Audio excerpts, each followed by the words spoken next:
जो आदमी ठीक से जी लेता है उसकी जीवेशना मिट जाती। जो आदमी नहीं जी पाता वही जीना चाहता। जो आदमी जितना कम जिया है उतना ही ज्यादा जीना चाहता। और जो आदमी ठीक ठीक जी लिया है और जीवन को भर आंख देख लिया है, वो आदमी जीवन की वासना से मुक्त हो जाता है। उसकी मौत अभी आए तो वो स्वागत करेगा, वो उठ के तैयार हो जाएगा, वो कहेगा मैं तैयार ही था। वो क्षण भर की देरी न लगाएगा, वो तैयारी के लिए समय भी न मांगेगा। वो ये भी ना कहेगा कि कुछ अधूरे काम पड़े हैं वो निपटा लूं, घड़ी भर में आया। कुछ भी अधूरा नहीं है। जीवन जिसने सीधा सीधा देख लिया, आंख मिला के देख लिया, मगर आशा के कारण आंख हमारी कहीं और है। कल रात में एक किताब पढ़ रहा था, जिसने लिखी है उससे अधिक लोग राजी होंगे। किताब बहुत बिकी है। किताब का नाम है hope for the terminal man, आशा अंतिम आदमी के लिए। पुस्तक के कवर पर ही उसने लिखा है, बिना भोजन के आदमी 40 दिन जी सकता है, बिना पानी के 3 दिन, बिना श्वास के 8 मिनट, बिना आशा के 1 सेकंड भी नहीं। कल हो जाएगा, कल तक और जी लो, कल तक और गुजार लो। थोड़ी घड़ियां दुख की हैं, इन्हें बिता दो। रात है, सुबह तो होगी, कभी तो होगी। इससे मौत से डर है। मौत क्या करती? मौत तलवार की तरह आती और कल को मिटा डालती। मौत के बाद फिर कोई कल नहीं। मौत तुम्हें आज पर छोड़ देती, एक झटके में रस्सी काट देती कल की, भविष्य विसर्जित हो जाता। मौत तुम्हें थोड़ी मारती, मौत भविष्य को मार देती। मौत तुम्हें थोड़ी मारती है, मौत आशा को जहर बन जाती। अब तो कोई आशा न रही, इसलिए आदमी ने पुनर्जन्म के सिद्धांत में बड़ी श्रद्धा रखी। फिर हमने नई आशा खोज ली, कोई हर्जा नहीं, इस जीवन में नहीं हुआ, अगले जीवन में होगा। मैं ये नहीं कह रहा हूं कि पुनर्जन्म का सिद्धांत सही है या गलत, ये मैं कुछ नहीं कह रहा हूं। मैं इतना ही कह रहा हूं कि अधिक लोग जो पुनर्जन्म के सिद्धांत में मानते हैं, वो जानने के कारण नहीं मानते। उनकी मान्यता तो बस आशा का ही विस्तार है। मौत को भी झुटला रहा है उनका सिद्धांत। वो कहते हैं कोई फिक्र नहीं, मौत आती कोई फिक्र नहीं, आत्मा तो रहेगी, जो अभी नहीं कर पाए हैं अगले जन्म में कर लेंगे। जीवन की आकांक्षा का अर्थ है जीवन मिला तो लेकिन पहचान न हो पाए। तुम्हें पता ही नहीं तुम कौन हो।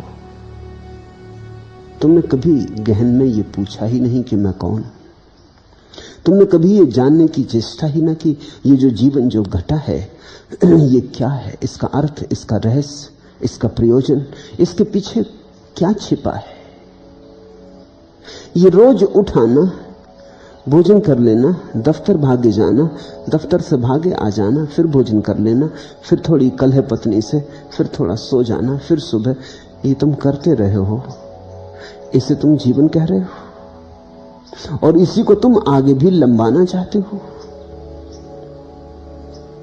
तो तुमने शायद जाग के देखा भी नहीं कि तुम क्या जी रहे हो। कुछ भी तो नहीं जी रहे, फिर भी जीवन की आशा है। इसीलिए जीवन की आशा है, इसलिए जीवन की बड़ी पकड़ है।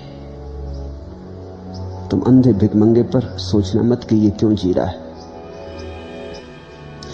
ये जान के तुम हैरान हो गए, गरीब जातियों में, गरीब देशों में आत्महत्या कम होती। जंगली आदिवासियों में तो आत्महत्या होती ही नहीं। कोई पागल है जो अपने को मारे। आत्महत्या की संख्या बढ़ने लगती जैसे जैसे समाज समृद्ध होता। धनी ही आत्महत्या करते हैं, गरीब नहीं। भिखमंगों ने कभी आत्महत्या की है सुना तुमने? भिखमंगा तो जीवन को इतने जोर से पकड़ता है, तुम कह रहे आत्महत्या। सोच भी नहीं सकता, सपना भी नहीं देख सकता। जिसने जीवन जितना कम जिया है उतना ही जीवन को जोर से पकड़ता है। यह बात अगर तुम्हें स्पष्ट हो जाए तो बड़े रास्ते पर सुविधा हो जाएगी। तुम भी जीवन को पकड़े हुए हो, बहुत जोर से पकड़े हुए हो, पुनर्जन्म के सिद्धांत को पकड़े हुए हो कि कोई हर्जा नहीं, ये तो गया मालूम पड़ता है, अब अगले में भरोसा रखो। लेकिन इस भरोसे का, इस अगले की आशा का आधारभूत कारण क्या है? इतना ही कि तुम जीवन को देख नहीं पाए। देख लेते तो मृग मरीचिका थी। पहला सूत्र कहता है, जो व्यक्ति जीवन और मृत्यु के बीच अविचल मना है। जिसका मन विचलित नहीं होता, जो स्वस्थ रहता है। जीवन आए तो ठीक, जाए तो ठीक, मृत्यु आए तो ठीक, ना आए तो ठीक। जिसके लिए अब जीवन और मृत्यु से कोई भेद नहीं पड़ता, वही निश्चय रूप से मुक्त है।